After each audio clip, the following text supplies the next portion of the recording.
এটা হইতেছে মালয়েশিয়া, এটা আমার ক্যাম্পংয়ের নিচে যে একটা রাস্তা আছে খুব সুন্দর। গাড়িগুলো দাঁড়ায় আসতেছে, দেখতে পারতেছেন না, যেই দেশের যেই রুলস।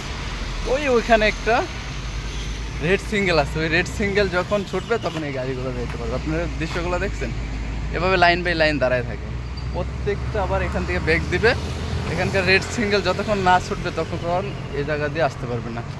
তো মালয়েশিয়ার এই দৃশ্যগুলোটাই অনেক সুন্দর। আর এটা হচ্ছে আমার ক্যাম্পংয়ের একদম নিচে রাস্তা, অনেক সুন্দর রাস্তাটা।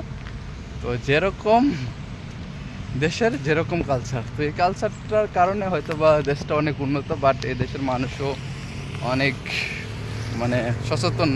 এক কথায় আপনারা রাস্তাটা দেখছেন কত সুন্দর, 3টা রাস্তার মোড়। তো এখানে কোনো পুলিশ নাই বা কোনো বাংলাদেশের যেমন কি বলে সঠিক মনে আসতেছে না, তো ওরকম কোনো একটা লোক বা 2টা লোকও নাই যে এখানকার গাড়ি সিঙ্গেল দিয়ে এভাবে ওভাবে ঢুকাবে।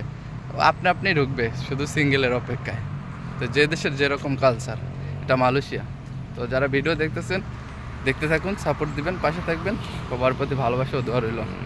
তো ভালো থাকবেন, আল্লাহ হাফেজ, দেখা হবে নতুন কোনো লাইভে, নতুন কোনো ভিডিওতে।